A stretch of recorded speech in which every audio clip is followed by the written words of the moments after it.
Salut à tous et bienvenue dans cette nouvelle vidéo. Nous allons corriger tout simplement un tout petit exercice en Java.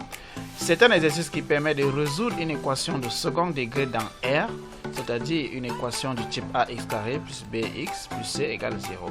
Donc, pour résoudre ce type d'équation, on doit calculer le discriminant qui vaut b carré moins 4ac. Donc, le discriminant s'appelle delta. Nous n'allons pas donner ce discriminant avec ce signe dans notre programme. Nous allons écrire delta en toutes lettres. Alors, il y a trois possibilités. Lorsque nous avons calculé delta, si delta est positif, ça veut dire que l'équation admet deux solutions réelles, x1 qui est égal à moins b plus racine de delta sur 2a, et x2 qui vaut moins b moins racine de delta sur 2a. Si delta est donc nul, alors l'équation admet une solution réelle double, x1 qui est égal à x2 qui vaut moins b sur 2a. Nous allons l'appeler dans notre programme x0 tout simplement, qui vaut moins b sur 2a. Si donc delta est négatif, alors l'équation n'admet pas de solution réelle. Nous allons donc coder tout ceci en Java. Ouvrez votre Eclipse.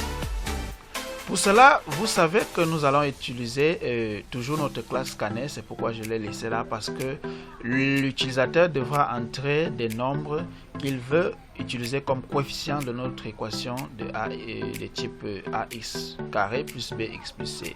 Il devra entrer le coefficient a, le coefficient b et le coefficient c, et le programme devra faire le reste. Alors, qu'est-ce qu'il faut faire? Nous devons d'abord faire une instruction d'affichage là, système .out.print ln. Nous pouvons écrire la équation de second, équation de second degré. Dans notre slash n si on veut.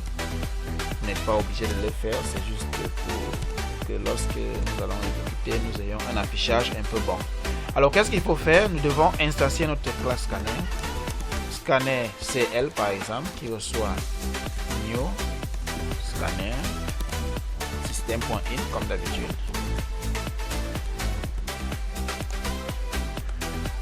System.in. Maintenant que nous l'avons fait, il faut que nous créions trois variables qui seront nos coefficients. Qu'est-ce que nous allons faire? Nous devons créer ces variables. Vous pouvez les créer de type entier, de type int, mais je préfère que vous utilisez le double tout simplement parce que lorsque nous allons utiliser la classe que nous allons importer tout à l'heure, cette classe va manipuler des doubles. Donc vous écrivez double a, b, c. Ce sont vos variables. Vous pouvez même directement créer x1, x2, x0 et delta. D'accord. Si nous nous rendons compte que nous n'avons pas utilisé une variable, nous allons la déclarer plus bas. Alors, continuons avec notre exercice. Nous allons encore mettre une instruction d'affichage là. Là, qu'est-ce que nous allons dire? Nous allons dire entrer la valeur de A. Ayant dit entrer la valeur de A, nous allons dire A va recevoir cl.next double. Et puis nous allons copier ceci 3 fois. Coller. Collons là. Au lieu de A ici, nous mettons B.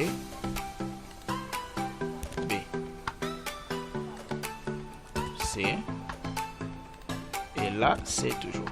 Maintenant, nous avons recueilli les trois coefficients. Qu'est-ce qu'il faut faire? Il faut maintenant donner les valeurs de delta. Lorsque nous avons entré, nous devons donc dire delta va recevoir moins b plus math. D'ailleurs, avant de le mettre, nous devons importer notre classe math. Vous écrivez import java.lang.math.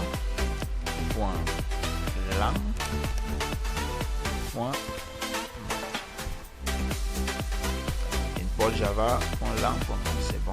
Pourquoi nous importons la classe math? C'est parce que dans cette classe, nous pourrons trouver la racine de delta qui nous sera utile pendant notre programme. Alors, c'est delta, j'ai commis une petite erreur ici.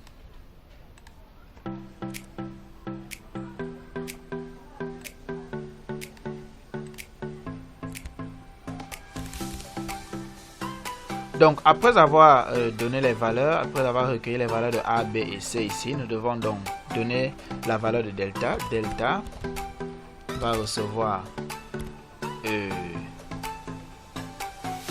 B fois B moins 4 fois A fois C. Habituez-vous à mettre des espaces comme ça, c'est plus lisible.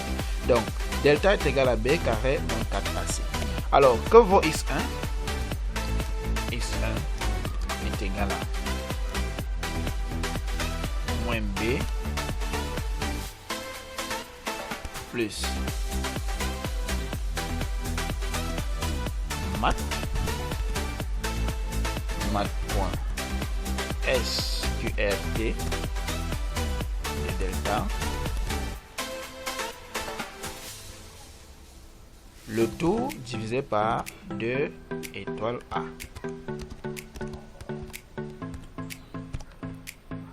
Vous avez bien vu, nous pouvons retourner.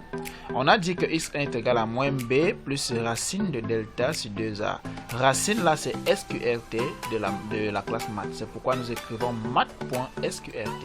Donc, moins b plus math.sqrt de delta, le tout divisé par 2a. Vous voyez que je mets beaucoup de parenthèses, c'est pour forcer les ordres de priorité pour éviter des éventuelles erreurs. Pour x2, nous allons faire presque la même chose. Mais là, nous allons juste changer ici. Au lieu de plus, nous mettons moins. Et là, bien évidemment, c'est x2. x2 va donc recevoir moins b moins math.racine de delta sur 2a. Alors, que vaut x0? x0 va recevoir moins b, le tout, divisé par 2 étoiles A. Donc, ça, c'est la valeur de x0. Maintenant que nous avons donné les valeurs de delta, x1, x2, x0, qu'est-ce qu'il faut faire? Il faut faire des tests. Il faut donc faire des tests. Nous allons entrer ici et dire if delta est strictement inférieur à 0. Qu'est-ce qu'il faut faire? Il faut faire un affichage. Système.out.println. Nous allons dire l'équation n'admet pas de solution. Désolé. L'équation n'admet pas de solution. C'est ce que nous avons dit. L'équation n'admet pas de solution. Vous voyez ici. On a dit si delta est négatif, ça veut dire que delta est strictement inférieur à 0. Alors l'équation n'admet pas de solution. C'est ce que nous venons de dire ici. Si ce n'est pas le cas, on va dire else. If delta est égal à 0. Si delta est donc égal à 0, qu'est-ce qu'il faut faire? On va encore mettre une instruction d'affichage. Nous allons dire l'équation admet une solution double. Une solution double que nous allons appeler x0. Nous mettons égal. Et ici, nous mettons plus x0. Si ce n'est pas le cas, ça veut dire que si ce cas n'est pas respecté et sinon ce cas n'est pas aussi respecté, nous mettons juste le else. Nous allons dire l'équation admet deux solutions. L'équation admet deux solutions. Et comment nous allons donner cette solution? Nous mettons un S là sous forme de chaîne de caractères. S égale à, nous ouvrons les accolades. Nous mettons ici plus X1. Plus encore. Espace, point virgule, espace encore. Et là nous mettons encore plus X2. Et là nous fermons l'accolade. Remarquez ici sur cette instruction que ceci c'est une chaîne de caractères, même le point virgule, nous le mettons en des accolades avec des espaces là, tout simplement pour dire que c'est aussi une chaîne de caractères. Et aussi ici c'est une chaîne de caractères. Voici donc notre équation de second degré. Vous pouvez le tester, lancer votre programme. Alors là on dit entrer la valeur de A, nous allons mettre même 1. Nous validons. Entrer la valeur de B. Pour la valeur de B, nous mettons même -4. Désolé, -4. Et pour la valeur de C, vous mettez encore 1. Et vous voyez, on va vous dire l'équation admet deux solutions S. Voici la première solution. Et la deuxième, c'est ceci.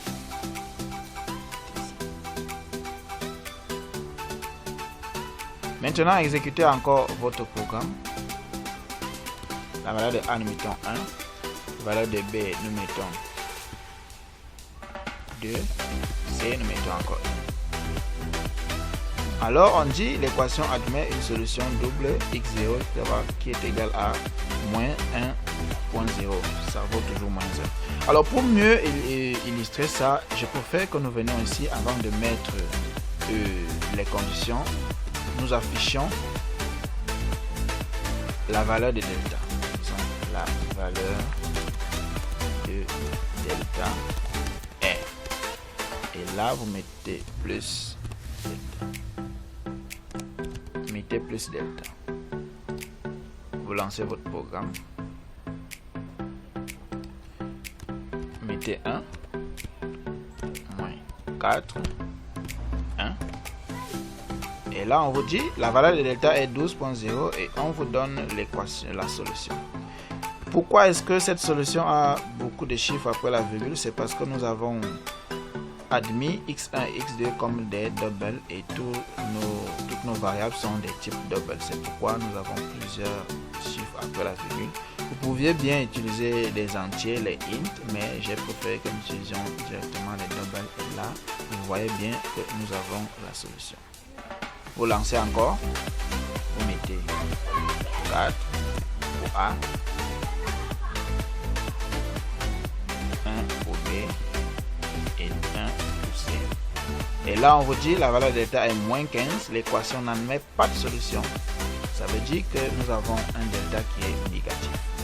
Merci beaucoup et je vous dis de continuer à tester ce code et s'il y a un problème, veuillez laisser un commentaire et je vais résoudre votre problème. N'oubliez pas de coder, continuez à voir les vidéos. Si même vous avez des incompréhensions, vous pouvez revenir voir les vidéos que vous n'avez pas encore vues et laisser des commentaires, je saurai vous répondre. Merci et à très bientôt.